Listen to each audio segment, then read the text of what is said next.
American, and I want to be an American. I don't want to be foreign countries telling me what to do. And I do everything to help my country because I'm 90 years old, and I want to live this way until I die. I am here because the Constitution of the United States is under attack. But mostly, I am here today because we have a president who views patriotic Americans not with love or with respect, but with contempt. We can vote the bums out.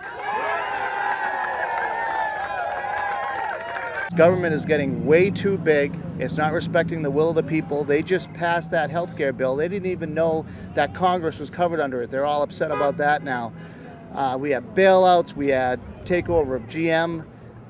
I'm tired of it. This is not what America is about. America is about rugged individualism, and it's gone to the point where, they're just going to try to take care of everything. But if you've ever been to the DMV, whatever government puts its hands on gets worse and costs more money than it should. Private sector always does a better job. It's a great mix of people, and this is what democracy looks like. There's hundreds of people here, and they're outraged about what's going on in Washington, D.C., and the outrage really started with the bank bailout bill. Bush and the Republicans sponsored it, and Obama and the Democrats went along with it, and 90% of the American people opposed it, and they still passed it. So as a result, $700 billion of our tax money went to the biggest banks in the United States, and now you see the stock market going up. Those are bank stocks going up. And in the meantime, they're passing along the losses through AIG, and we, the taxpayers, are paying for it. So whether you're liberal or conservative or independent, I think most people realize our government in Washington, D.C. is corrupt. I think the most corrupt government in U.S. history. And the only thing that's going to change it is a voters' revolution. And that's what this represents. Thomas Jefferson said we need a voters' revolution every 10 or 20 years to keep our government honest, and we're way overdue. I have two small kids, and I want them to have the freedoms we had growing up and more, and it just seems like they're being stripped away. So it's time, if we don't, try and take a stand now, it's going to be gone before we know it. I think we've had enough of the taxes. We need to take control of our government and live within our means and put our economy back on the road that it should be on, to prosperity. With what's going on in a lot of the government, it's just overstepping the boundaries clearly set out by our forefathers.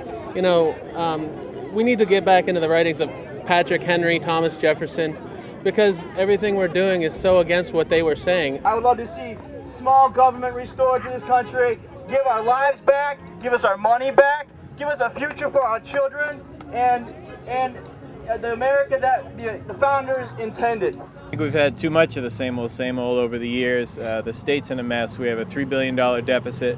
We've seen $1 billion in new taxes this past year.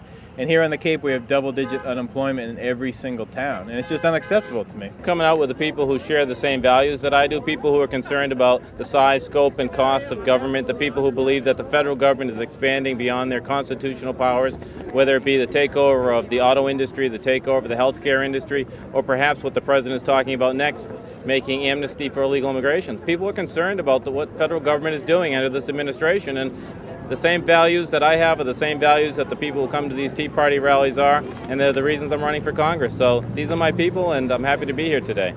Well, it's a Tea Party, but it's kind of a dual event. It's also tax day. Here we are on the 15th. People are frustrated. We have, what are they saying? 47% of people are not paying income tax in this country. We're overregulated. We really don't see a direction that's really sustainable. We're looking at all these programs that you look at the projections. There's no way we're going to pay this down. We need to start putting together some real sanity back into policy and really, holding ourselves, everyone, to the same standard of living within our means and looking at what we're doing and trying to pare back, where we're just adding debt on top of debt, tax on top of tax. And you can tell by all the people that are here, all the people that were in Boston, the frustration level. I don't want to say they're getting angry. They're just frustrated. They've just seen enough, and it's time that they really want to see a change. Government is growing too big. I think that government is forgetting that the whole point of the Constitution was to limit the government and give the people the power, give us the freedom. And I think that we're forgetting that, and I think that's why we're all out here today.